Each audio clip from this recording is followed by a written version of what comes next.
Avec de grands pouvoirs viennent de grandes responsabilités? Ces mots ont façonné l'un des super-héros les plus aimés de tous les temps. Mais pourquoi Spider-Man capture-t-il autant nos cœurs? Est-ce son costume cool? Ses super-pouvoirs? Ou y a-t-il quelque chose de plus profond? Et si la réponse se trouvait dans notre propre psyché? La psychologie du super-héros. Aujourd'hui, nous plongeons dans la toile fascinante de la psychologie derrière notre amour pour Spider-Man. De ses origines modestes à son statut d'icône, nous explorerons comment ce héros en collant reflète nos propres luttes et aspirations. Nous découvrirons pourquoi tant d'entre nous se sentent connectés à Peter Parker, un adolescent ordinaire transformé en héros extraordinaires.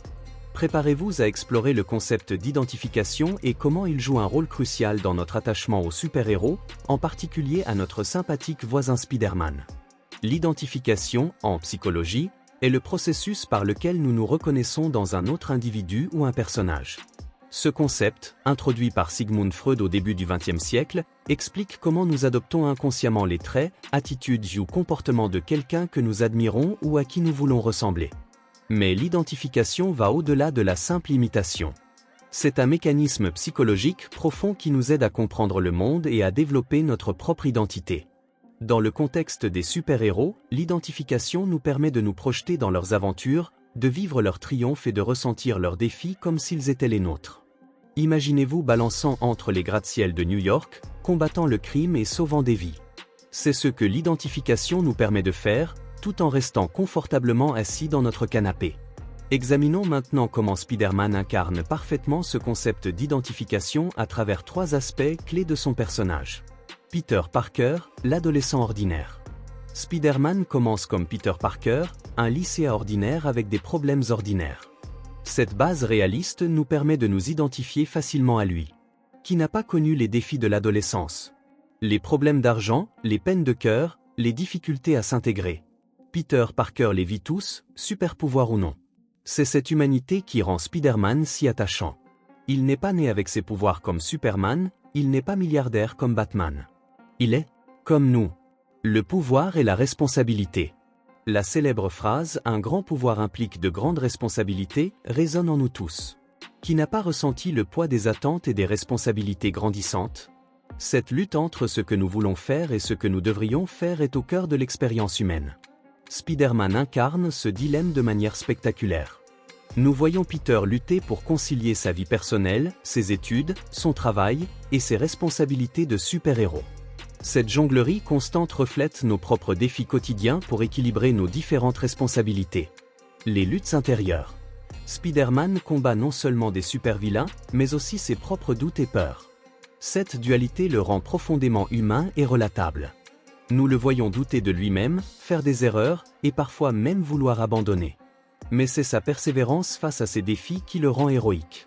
Cette lutte intérieure reflète nos propres batailles contre nos insécurités et nos peurs. Qui n'a jamais douté de ses capacités ou hésité à relever un défi? C'est cette vulnérabilité, combinée à sa force, qui rend Spider-Man si fascinant et inspirant. Maintenant que nous avons exploré comment Spider-Man incarne l'identification, plongeons dans la science derrière ce phénomène. Des études en psychologie sociale ont montré que l'identification à des personnages fictifs peut avoir des effets positifs sur notre bien-être mental. Une étude publiée dans le Journal of Media Psychology en 2019 a révélé que les personnes qui s'identifient fortement à des héros positifs ont tendance à avoir une meilleure estime de soi et une plus grande résilience face aux défis.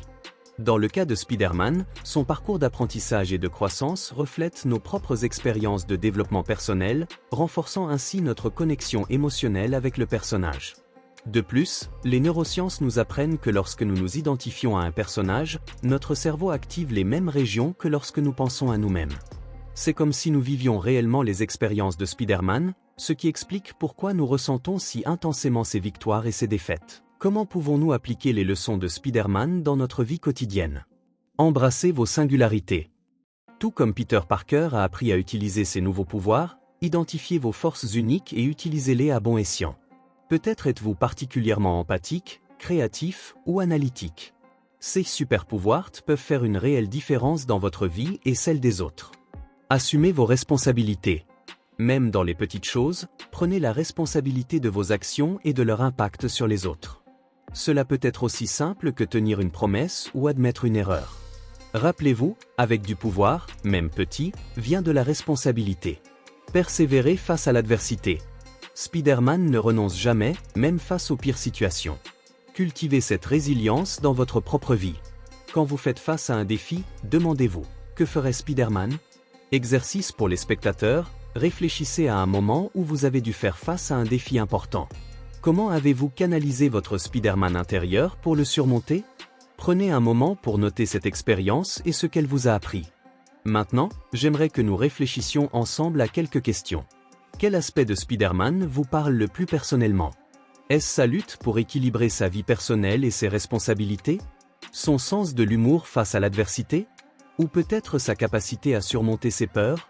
Comment les différentes incarnations de Spider-Man, comics, films, jeux vidéo, ont-elles influencé votre perception du héros? Y a-t-il une version particulière qui vous a marqué? Si vous pouviez avoir une super capacité, laquelle choisiriez-vous et pourquoi? Comment géreriez-vous la responsabilité qui viendrait avec? N'hésitez pas à partager vos réflexions dans les commentaires. J'ai hâte de lire vos pensées et peut-être d'en discuter dans une future vidéo. En conclusion, notre amour pour Spider-Man va bien au-delà de ses super pouvoirs. C'est son humanité, ses luttes et sa croissance qui nous touchent profondément. Il nous rappelle que nous avons tout le potentiel d'être des héros dans notre propre vie, en faisant face à nos défis avec courage et intégrité.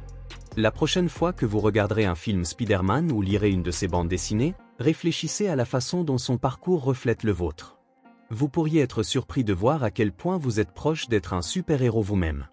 Rappelez-vous, ce n'est pas le costume qui fait le héros, mais les choix que nous faisons chaque jour.